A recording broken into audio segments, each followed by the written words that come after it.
Parliament के अंदर तो ये मुनाजर हमने कई बार देखे हैं, लेकिन आज ऐवान के बाहर पहली बार ये सूरत-ए-हाल नजर आई। हमारे कैमरामैन ने जल्दी से जाके बैरिस्टर गौहर को बताया कि आपके एमएनएस लड़ पड़े हैं, जाके उनको छुड़ाएं। और जब बैरिस्टर गौहर पहुंचे तो क्या सूरत-ए-हाल थी।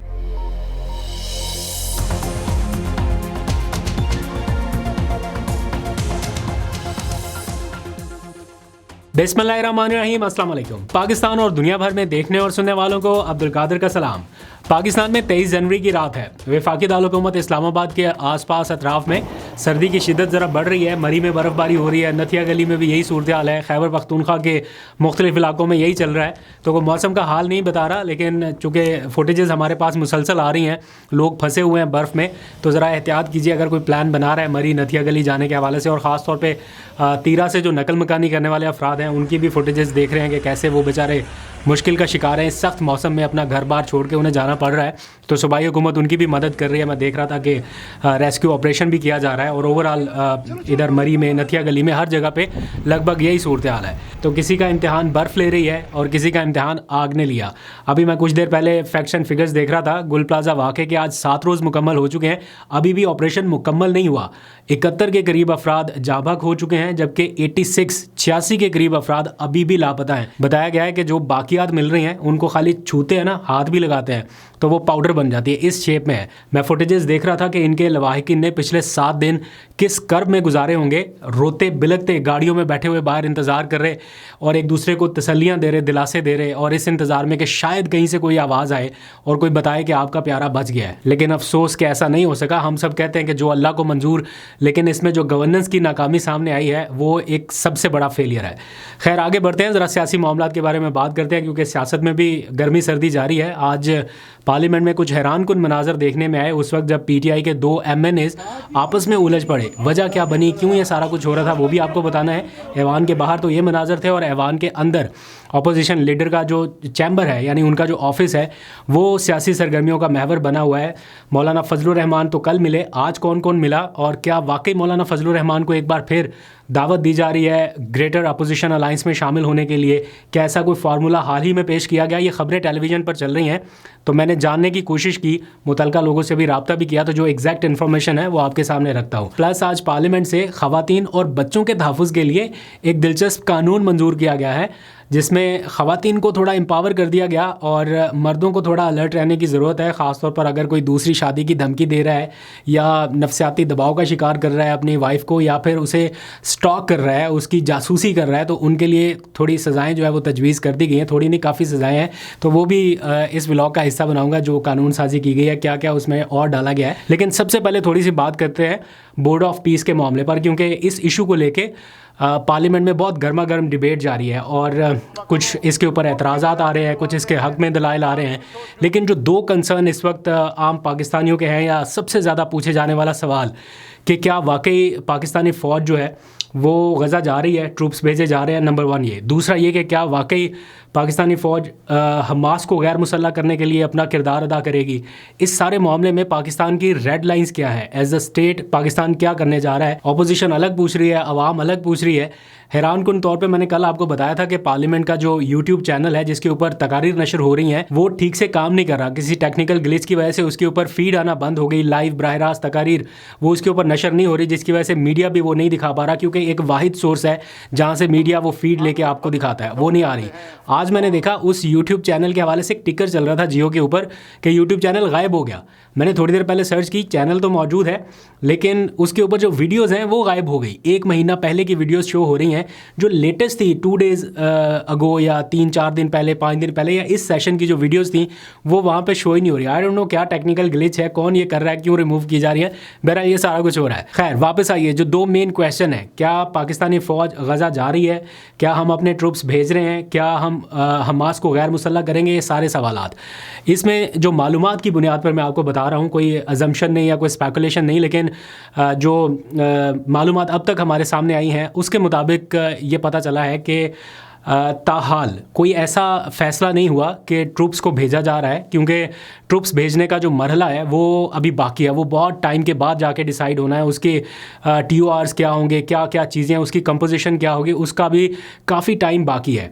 लेकिन ये ज़रूर पता चल सका कि हमास को गैर मुसल्लह करना ये पाकिस्तान की रेड लाइन होगी, यानी पाकिस्तान हमास को गैर मुसल्लह करने के लिए अपने ट्रूप्स भेजे, ऐसा किसी सूरत नहीं होगा, और ना ही पाकिस्तानी अफवाज फ़लस्तीनी बहन भाइयों के ख़िलाफ़ किसी भी सूरत इस्तेमाल होगी। ये एक रेड लाइन रखी गई है अभी तक की मालूमात के मुताबिक, जिसमें हमास को गैर मुसल्लह करने वाली जो कोशिश है या एक सोच पाई जा रही है, उसमें क्या पाकिस्तान इस्तेमाल होगा या फोर्सेस या ट्रूप्स को इस्तेमाल किया जाएगा, तो उसका जवाब है कि किसी सूरत नहीं, ये रेड लाइन है। लेकिन सवाल ये है कि इतने अहम नौयत के कौमी मसले पर जिस पे नेशनल डिबेट इनिशिएट होनी चाहिए थी या एक रेफरेंडम जैसी सिचुएशन होनी चाहिए थी, लोगों की आरा जाननी चाहिए थी, उस मामले पर पार्लियामेंट को बिल्कुल ही नज़रअंदाज कर दिया गया। यानी ये मामला पार्लियामेंट में अंडर डिस्कशन आया ही नहीं, इसके ऊपर डिबेट ही नहीं हुई। और यही वजह है कि जो सियासतदान हैं कौमी नौयत के इस अहम मामले पर सवालात उठा रहे हैं, बार बार इसके ऊपर बात कर रहे हैं कि पार्लियामेंट में क्यों इसके ऊपर डिबेट नहीं हुई। इस सवाल का जवाब ऑब्वियसली गवर्नमेंट को देना है और देना भी चाहिए,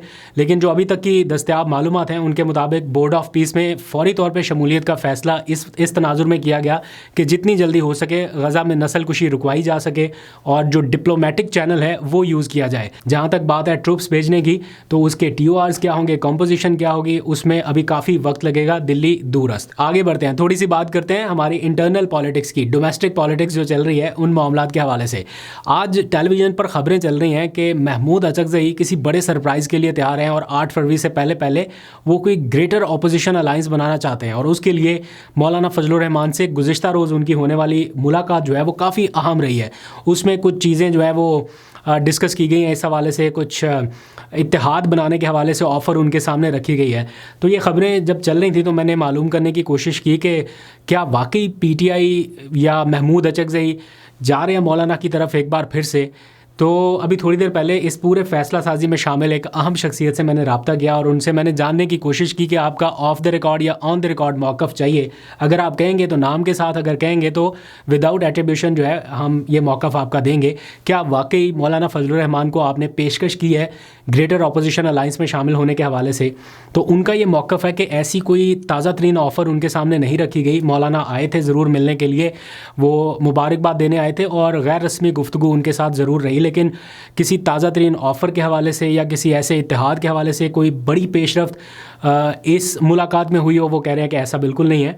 ताहम उन्होंने ये ज़रूर बताया कि ऑलरेडी उनके साथ जो इतने टाइम से हमारी डिस्कशन चल रही है, वक्तन फ़वक्तन उनसे इस बारे में हम डिस्कस करते रहते हैं। ये उनके ऊपर डिपेंड करता है कि वो हमारे साथ इत्तेहाद में आते हैं, नहीं आते, या ग्रेटर अपोजिशन अलायंस की शक्ल में आना है या कैसे। तो ये ऑलरेडी चीज़ें तय की जा रही हैं। कुछ PTI की जानिब से मामलात उन तक पहुंचाए गए थे। अब मौलाना और महमूद अचकज़ई का आपस में जो कनेक्शन है वो बड़ा स्ट्रॉन्ग है, इनका दोनों का ताल्लुक बड़ा मजबूत है। PTI की निस्बत मौलाना महमूद अचकज़ई के साथ ज़्यादा कंफर्टेबल है। तो वो कह रहे हैं कि हमारी ऑफ़र ऑलरेडी उनके टेबल पर पहले से ही मौजूद है PTI के प्लेटफॉर्म से। अब देखते हैं कि वो आगे चल के क्या करते हैं, लेकिन एज़ इफ़ नो कोई लेटेस्ट ऐसी ऑफ़र या पेशकश वो नहीं की गई। अब आगे आ जाइए, ज़रा पार्लियामेंट से थोड़ा बाहर निकलते हैं, यानी ऐवान के बाहर। आज एक अजीबोगरीब वाक़या देखने में आया। अमूमन हम देखते हैं पार्लियामेंट के अंदर ऐवान में थोड़े लड़ाई झगड़े के मनाज़र नज़र आते हैं हमें, जो कि हुकूमत और अपोजिशन के अराकीन के दरमियान होता है, लेकिन बहुत कम ऐसा देखने में आया। बल्कि मैंने तो अभी तक नहीं देखा कि हुकूमती अराकीन आपस में या अपोजिशन अराकीन आपस में उलझ पड़े हों। और आज ऐसा ही हुआ। PTI के लोग आज ऐवान से बाहर जब गैलरी में पहुँचे तो वो ज़रा गर्मा गर्मी उनमें देखने में आई। और PTI के 2 रुकने असम्बली हैं, एक इकबाल अफरीदी और एक खुर्रम शहजाद साहब। इन दोनों के दरमियान थोड़ी तलख कलामी नज़र आई और काफ़ी तू तकरार करते रहे। कोई वजह नहीं पता चल रही थी कि क्यों हुआ। मैं वहाँ मौके पर मौजूद नहीं था, इसलिए मालूम नहीं कर सका कि एग्जैक्ट क्या रीज़न थी, लेकिन जो जर्नलिस्ट वहाँ आसपास कवर कर रहे थे उनसे मेरी बात हुई कि क्या वजह बनी, क्यों ये नौबत यहाँ तक आ गई। तो उन्होंने बताया कि इकबाल अफरीदी साहब फाटा के मामले पर कौमी असम्बली में ऐवान पे कुछ गुफ्तगू करना चाह रहे थे और वो कर रहे थे, लेकिन उन्हें खुर्रम शहजाद साहब की जानिब से रोक दिया गया। हमने कल परसों भी एक क्लिपिंग देखी थी जिसमें इस किस्म की गुफ्तगू हो रही थी और उनको रोका जा रहा था। आज फिर शायद कोई ऐसा मामला हुआ जो कि बकौल जो जर्नलिस्ट वहाँ पर मौजूद थे उन्होंने बताया, जिनसे मैंने चेक किया, तो बता रहे हैं कि इस मामले पर इकबाल अफरीदी साहब थोड़े नाराज़ हुए। तो इकबाल अफरीदी साहब ने खुर्रम शहजाद को मुखातिब करते हुए कहा कि तुम टाउट हो, तुम पार्टी नहीं चला रहे, तुम टाउटगिरी कर रहे हो। कुछ ऐसा उन्होंने सख्त अल्फाज इस्तेमाल किए। थोड़ी गर्मी सर्दी देखने में आई तो वहाँ पर एक कैमरामैन मौजूद थे निजी TV चैनल के, वो फिर गए भागे भागे। बैरिस्टर गौहर कहीं बात कर रहे थे, उनको उन्होंने पकड़ के कहा कि आइए आपके जो MNAs हैं वो आपस में उलझ रहे हैं, लड़ रहे हैं, तो उनको तो ज़रा कूल डाउन कराएं। तो फिर बैरिस्टर गौहर फ़ौरन पहुँचे, उनको थोड़ा कूल डाउन कराने की कोशिश की, लेकिन काफ़ी मामला ख़राब दिखाई दिया। लेकिन फिर मैंने खुर्रम शहजाद साहब का एक लेटेस्ट स्टेटमेंट देखा जिसमें वो बता रहे थे कि हमारा जो सुलहनामा हो गया है। खुर्रम शहजाद साहब ने थोड़ा कवर करने की कोशिश की। वो कह रहे थे मैं इनको कह रहा था कि खाना मैं खिलाऊंगा, ये कह रहे थे कि नहीं खाना मैं खिलाऊंगा, तो इस बात पे हुई। लेकिन खैर वजह कुछ और थी। खैर आगे बढ़ते हैं। पाकिस्तान तहरीक इंसाफ कल आपको पता है पावर शो करने जा रही है मर्दान और नौशहरा में। उसके मुकम्मल तैयारियां जो है वो की जा चुकी हैं। सुहेल आफरीदी कल नौशहरा और मर्दान के मुख्तलिफ रूट्स पे अपनी जो रैली है वो निकालेंगे। उसके लिए रूट्स का तयन किया जा चुका है, सोशल मीडिया पर उसकी अनाउंसमेंट हो रही है। तो कल मर्दान और नौशहरा में एक अच्छा पावर शो हो सकता है। देखते हैं एबटाबाद का रिकॉर्ड टूटता है या नहीं टूटता। अगर मर्दान और नौशहरा में से कोई है तो ज़रा कमेंट सेक्शन में बताइएगा कि तैयार हैं आप लोग, पार्टिसिपेट करने जा रहे हैं फिर या नहीं। जाते जाते खबर जो मैंने आपको स्टार्ट में बताई कि कौमी असम्बली में बल्कि पार्लियामेंट में, क्योंकि आज मुश्तरका इजलास था तो पार्लियामेंट होगा, पार्लियामेंट के मुश्तरका इजलास में एक कानून मंजूर किया गया है जिसे डोमेस्टिक वायलेंस एक्ट का नाम दिया गया है। और ये बेसिकली ख़वातीन और उनके बच्चों के तहफ़्फ़ुज़ के लिए है।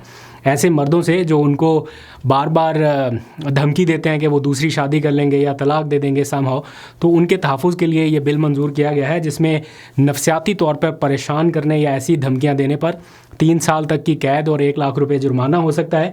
और मर्ज़ी के बगैर ख़ातून को मजबूर नहीं किया जा सकता कि वो फैमिली के दीगर अफराद के साथ रहे। आई गेस ये जॉइंट फैमिली सिस्टम की तरफ इशारा है, लेकिन पाकिस्तान की फैमिली सिस्टम में ये कॉमन चीज़ है। तो मुझे नहीं लगता कि इसको इशू बना के किसी को 3 साल जेल में भेजा जा सकता है या 1 लाख जुर्माना किया जा सकता है। और फिर ये लिखा गया है कि बीवी को स्टॉक करने पर, यानी उसको उस पर नज़र रखने पर या उसकी जासूसी करने पर या समहाउ कुछ स्टॉक मीन यही होता है ना, तो उसको स्टॉक करने पर भी 6 महीने तक की आपको सज़ा हो सकती है। और अगर आप उसकी इज़्ज़त नफ्स मजरूह करते हैं, किसी खातून को ऐसा लगता है कि ये मेरी इज़्ज़त नफ्स मजरूह कर रहा है उसका हस्बैंड, तो उस पर भी वो कंप्लेंट कर सकती है, शिकायत कर सकती है और उस पर भी 6 महीने तक की सज़ा होती है। तो मर्दों को थोड़ा अलर्ट रहना पड़ेगा। खैर हमें कोई टेंशन नहीं है अभी तक।